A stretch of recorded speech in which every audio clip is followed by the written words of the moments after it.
ఇది ఇవ్వాలి. అతయ్య ఇది కూడా ఇచ్చేయండి. ఇదా? ఇది నేను అస్సలు ఇవ్వను. నువ్వు అసలు ఏం ఆలోచిస్తున్నావు? ఈ బట్టలన్నీ మనం దానం చెయ్యాలి. పెట్టకడా. కానీ ఇదైతే నాకెంతో ఇష్టమైన డ్రెస్ కదా. ఇదిగో ఇష్టం అని చెప్తూ నువ్వు చాలా బట్టలు పక్కన పెట్టావు. ఇంకా దానం ఏమిస్తావు నువ్వు? అయినా ఇంతవరకు నువ్వు ఈ డ్రెస్ వేసుకోవడం చూడలేదే. ఏమండి, డ్రెస్ ఉంది కదా, దీన్ని చూసారా? నేను కొనేటప్పుడు ఇది నాకు కాస్త టైట్ గా ఉండేది. అందుకని నేను కాస్త సన్నపడిన తర్వాత వేసుకుందామని దాచిపెట్టాను. ఓహో అలాగా. అంటే నువ్వు ఎప్పటికీ దీన్ని వేసుకోవా? మీరు అసలు ఏమనుకుంటున్నారు? నేను ఎప్పటికీ సన్నబడినానా? నెవర్. మావయ్య ఏంటి మీరు అసలు ఎవరితో మాట్లాడుతున్నారు? అత్తయ్యగారు ఈవిడ అత్తయ్యగారు. సైజ్ చూడండి, సైజ్. ఏ పేదవాళ్ళకైతే మనం ఈ బట్టలు దానం చేస్తున్నామో వాళ్ళకి ఈ బట్టలు సరిపోతాయి అసలు. అత్తయ్యగారిని వేసుకుని వచ్చు కదా. కానీ ఒక్క విషయం చెప్పనా, ఇవి వేసుకోవడానికైతే పనికిరావు, కానీ ఇవి వేరే పనికైతే పనికొస్తాయి కదా. అంటే నా ఉద్దేశం, ఎవరైతే ఫుట్పాత్ మీద ఉంటారో వాళ్ళు పడుకోవటానికి ఇది పెద్ద దుప్పట్లాగా సరిపోతుంది కదా. మావయ్య గారు ఇంకొకటి. చెప్పు పర్వాలేదు. సైజ్ చూడండి. నేనేమంటున్నానంటే ఆ పేదవాళ్ళ ఫ్యామిలీలో ప్రేమ కూడా పెరుగుతుంది. అదెలా? ఎలా అంటే ఇందులో ఆ ఫ్యామిలీలో 3 ఆడవాళ్ళు పడతారు. ఒకటిగా కలిసి ఉంటే ప్రేమ ఖచ్చితంగా పెరుగుతుంది కదా. అయిపోయాయి మీ జోకులు? అయిపోయాయి అత్తగారు. నేను మావయ్య గారి కోసం టీ పెట్టి తెస్తాను. ఇదిగో, నువ్వు ఎక్కడికి వెళ్తున్నావు? ఇది కుట్టడానికి ముందు నాకు సాయం చేయి. రా త్వరగా. How could you do this Abhi? నువ్వు నీ కంట్రోల్ని ఎలా తప్పగలవు అసలు? ఏం ఆడడం వేరే విషయం, కానీ ఇదంతా ఏమనుకుంటుంది తను నీ గురించి? No, this not done. నువ్వు నీ లిమిట్స్ని క్రాస్ చేసి ఉండకూడదు. ఇప్పటికే చాలా ఎక్కువైంది. తన ఫీలింగ్స్తో పాటు నువ్వు నీ ఫీలింగ్స్ కూడా ఎగ్జాల్ట్ చేస్తున్నావు. విషయం ఇంకా ముందుకు వెళ్ళడానికి ముందే నువ్వు ఇదంతా ఆపేయాలి.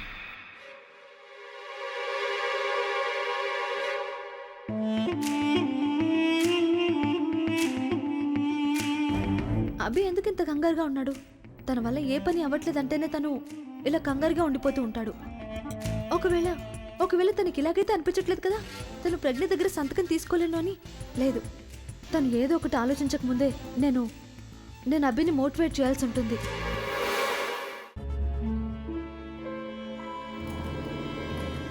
అభి, తను నీతో చాలా ముఖ్యమైన విషయం ఒకటి మాట్లాడాలి. అభి, నేను కూడా నీతో ఒకటి చెప్పాలి. కాసేపు క్రితమే నేను నిద్రలేచాను. నిద్రపోయినప్పుడు నేను చాలా మంచి కలను కన్నాను. నేను చూశాను, నువ్వు ప్రజ్ఞతో ఆ పేపర్స్ మీద సంతకాలు చేయించావు. అలాగే నీ ప్రాపర్టీ మొత్తం నువ్వు అనుకున్నట్టుగానే తిరిగి దక్కింది.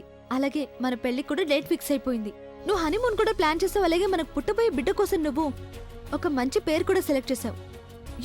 నాకెంత మంచి కల వచ్చిందంటే అసలు ఇదంతా నిజమైతే ఎంత బాగుండదో అనిపించింది. ఇక అందరికంటే అమ్మమ్మ ఎక్కువ సంతోషంగా ఉన్నారు.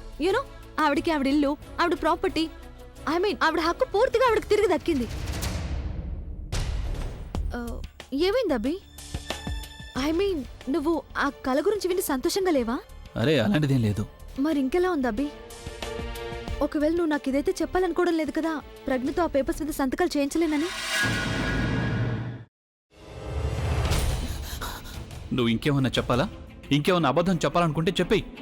నేను చూడాలనుకుంటున్నాను నన్ను మోసం చేయడానికి నువ్వు ఎంత నీచానికి దిగజారగలవు అని. ఎందుకు ఆలియా, ఎందుకు నువ్వు ఇలా చేసావు? నీకు తెలుసు కదా, నానమ్మ తర్వాత నీ ఒక్కదానిని కదా నేను పూర్తిగా నమ్మేది. ఏమన్నావు నువ్వు? ఈ మధ్య అన్నిటినీ మర్చిపోతున్నావా? అది చాలు. వాటిలో ఉన్న శక్తి విషయాన్ని గ్రహించి మనకు వివరిస్తాయి.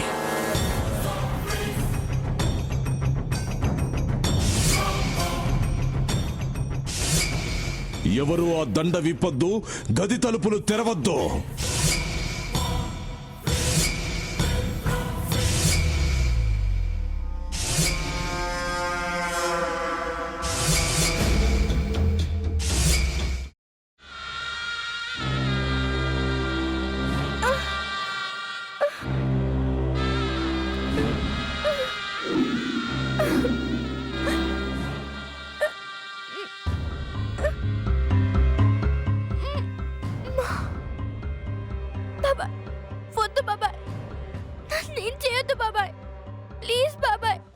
నీకు నిజం తెలిసినప్పుడే నా ఆలోచనలో నువ్వు చచ్చిపోయావు. అబ్బా ప్లీజ్ కొంచెం తినండి ప్లీజ్. భీమారావు గారు మీరా? ఇగో మీరా కాదు సక్కుబాయ్. అవును, మీ పనామే లేచిపోయిందని చెప్పి కంప్లైంట్ ఇచ్చినావు కదా. రేయ్, ఆయన కంప్లైంట్ ఇచ్చింది లేచిపోయిందని కాదు, కనిపించడం లేదు అని. అట్లానా? సరే మేడం. ఇడియట్. ఆ వంట మనిషి పేరేంటన్నారు? రత్తాలు మేడం. ఏం పెద్ద మంచి, నీ వంట మంచిని కూడా మేడం అని పిలుస్తావా? రేయ్ హాఫ్ బ్రెయిన్,